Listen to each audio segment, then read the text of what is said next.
हर रंग रंगीन स्वागत करता है आपका। मैं हूं कॉस्मिक और ये है चित्र के तव आदर्श संग्रह कला की धारा। आज हम इस वीडियो में भगवद गीता के अध्याय 1 के अगले पहलुओं पर चर्चा करेंगे। पिछले एपिसोड में हमने श्लोक 9 to 12 की महत्वपूर्ण उपदेशों की चर्चा की थी और उन्हें गहराई से समझने का प्रयास किया था। इस वीडियो में हम उस चर्चा को संक्षेप में याद करेंगे और अध्याय 1 के अगले पहलुओं के बारे में विस्तृत जानकारी देंगे। हम इन पहलुओं के अभ्यास के माध्यम से आत्मविश्वास और सफलता की राह पर आगे बढ़ने के टिप्स और रहस्यों को साझा करेंगे। तो चलिए, आइए इस चर्चा में शामिल होकर भगवद गीता के आदर्शों को समझें और अपने जीवन में उन्हें अमल में लाएं। अब चलिए आगे बढ़ते हैं और अध्याय 1 के अगले श्लोकों का विश्लेषण करते हैं। भगवद गीता के पवित्र श्लोकों के माध्यम से हमारी ज्ञानवर्धक यात्रा के निरंतर आनंदित होने के लिए हमारे साथ बने रहें। श्लोक 13 ततः शंखाश्च भैर्यश्च पन्वान् गोमुखा सहस्वाभयन्यंस, अर्थात तब वहां शंख, भेरी, ताल, मृदंग और गोमुख आदि वाद्य यंत्र एक साथ बजाए गए और उस शब्द ने अत्यंत महादहन का कारण बन गया। अर्जुन और पांडव सेना के साथ ही युद्ध में बजने वाले शंख, भेरी, पनवा और गोमुख आदि वाद्य यंत्र एक साथ बजने लगे। इससे एक विशाल ध्वनि पैदा हुई जिसने युद्ध क्षेत्र में महान शब्दों का उद्भव किया। इस श्लोक में वर्णित है कि युद्ध के समय शंख, भेरी, ताल, मृदंग और गोमुख जैसे वाद्य यंत्र बजाए गए और उनके शब्दों ने भयंकर गूंज उठाए। इस ध्वनि के कारण वीरों के हृदय में अत्यंत उत्कंठा उभरी और युद्ध के लिए उनकी उत्साहित भावना सुगमता से व्यक्त हुई। ये श्लोक हमें युद्ध के अभियंत्रण में वाद्य यंत्रों का महत्व बताता है। वाद्य यंत्रों की ध्वनि वीरों की भावनाओं को संकेतित करती है और उन्हें युद्ध की जोश और दृढ़ता के साथ लगातार बढ़ाती है। इससे उनकी मनोदशा मजबूत होती है और वे युद्ध के लिए तत्पर रहते हैं। इस स्थिति से हमें ये समझना चाहिए कि युद्ध की तैयारी में सामरिक उद्दीपन का महत्व होता है। वाद्य यंत्रों के बजने से वीरों का मनोबल बढ़ता है और उनका आत्मविश्वास सुदृढ़ होता है। इसलिए हमें अपनी आवाज को युद्ध के प्रेरणात्मक उपकरण के रूप में उपयोग करना चाहिए और अपनी दृढ़ता और संकल्प को प्रकट करने के लिए इसका सहारा लेना चाहिए। इस श्लोक की शिक्षा के आधार पर हमें एकजुटता, गर्भावस्था और संगठनशीलता का महत्व समझना चाहिए। हमें संघर्ष या परिस्थितियों के साथ सहजता से निपटने की क्षमता विकसित करनी चाहिए।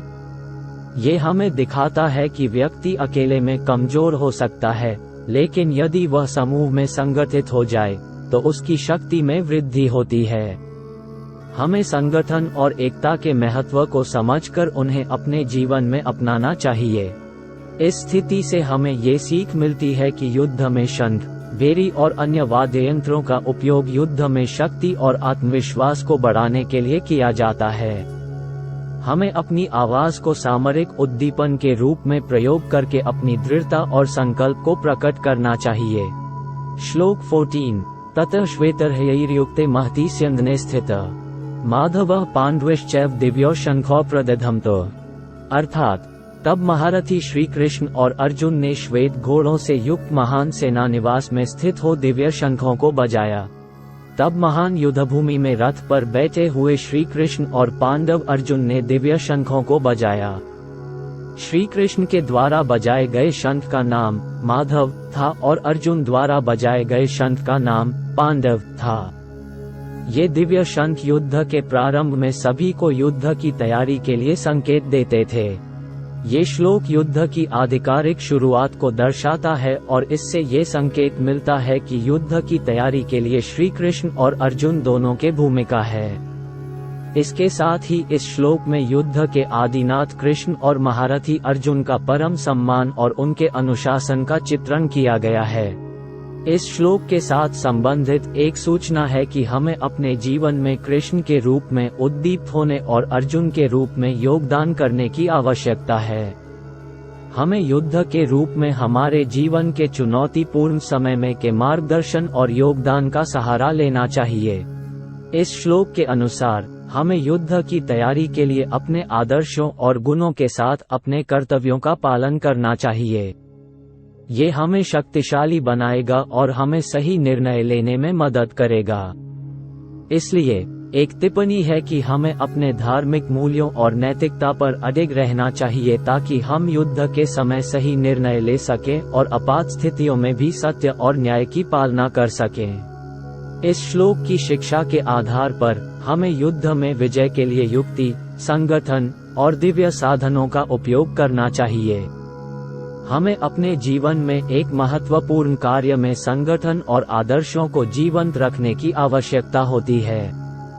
इससे हम अपनी शक्ति को दिखा सकते हैं और सफलता की ओर अग्रसर हो सकते हैं। श्लोक 15 पंचजन्यम ऋषिकेशो देवदत्त धनंजय पौंड्र दद्मो महाशंख भीमकर्मा वृकोदर।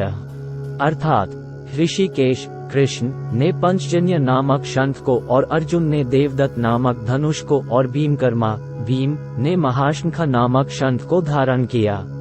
स्वयं भगवान कृष्ण, जिन्हें ऋषिकेश कहा जाता है, ने पंचजन्य नामक शंख को धारण किया। ये शंख अत्यंत पवित्र और महत्वपूर्ण है। इसकी ध्वनि आकाश में गूंजती है और इसे शंखनाद का प्रतीक माना जाता है। अर्जुन, जिन्हें धनंजय कहा जाता है, ने देवदत्त नामक धनुष को धारण किया। ये धनुष ब्रह्मांड के देवताओं द्वारा प्राप्त किया गया अत्यंत विशेष धन है। इसका धारण करने से अर्जुन को अद्वितीय शक्ति और क्षमता प्राप्त हुई है।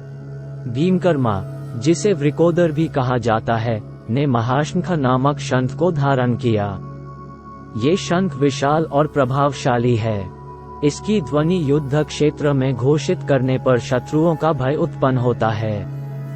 भीमकर्मा इस महाशंख के धारण से अपनी शक्ति को प्रकट करते हैं। इन आयुधों को धारण करके पांडव सेना ने अपनी सामरिक तैयारी को प्रकट किया है।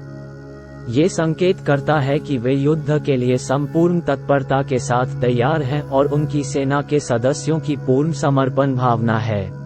इस स्थिति में हमें धारण किए गए युद्धास्त्रों की उपयोगिता और वैभव का समझना चाहिए। हमें अपनी योग्यता के अनुसार सही आयुध चुनना चाहिए और अपने कर्मों के द्वारा समर्थता प्रदर्शित करना चाहिए। ये हमें अपने लक्ष्य की प्राप्ति में सहायता करेगा। इस श्लोक से हमें ये शिक्षा मिलती है कि व्यक्तिगत सामरिक तैयारी और युद्धास्त्रों का उपयोग केवल तब करना चाहिए जब वे वास्तविक आवश्यकता हो और युद्ध के लिए ही प्रयोग किए जाएं। ये हमें युद्ध की महत्वपूर्णता के साथ साथ शांति और समझौते की महत्वाकांक्षा को भी समझाता है। हमें ये याद रखना चाहिए कि विवेकपूर्ण और न्यायपूर्ण रूप से युद्ध करना ही सही होता है और न किसी अनिश्चित विवाद या क्रोध के चलते।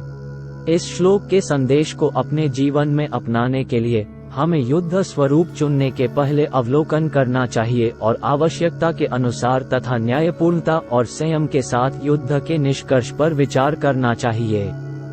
ये हमें सही निर्णय लेने में मदद करेगा और अधिक संतुष्टि और शांति प्राप्त करने में सहायता करेगा। आज के लिए बस इतना ही। मन को शांत करें और आत्मा को जानें। अगले भाग में हम आगे के श्लोकों की चर्चा करेंगे। अगले प्रकरण के लिए अगला एपिसोड। प्रिय प्यारे दर्शकों, आपका प्यार और समर्थन हमारे लिए अत्यंत महत्वपूर्ण है। हमारे चैनल चित्र के व हृदय की जागरूकता को आपसे एक विनम्र अनुरोध है कि आप हमारी वीडियो को लाइक करें, सब्सक्राइब करें और शेयर करें। आपका ये छोटा संकेत प्रेरित करने में महत्वपूर्ण हो सकता है और दूसरों के लिए प्रेरणा और उत्साह को फैलाने में मदद कर सकता है। याद रखें, आपका समर्थन हमें न केवल प्रोत्साहित करता है बल्कि हमारे चैनल को अधिक लोगों के दिल तक पहुंचाने में भी सहायता करता है। हृदय से आभारी। चित्र के तव अवेकनिंग हार्ट्स।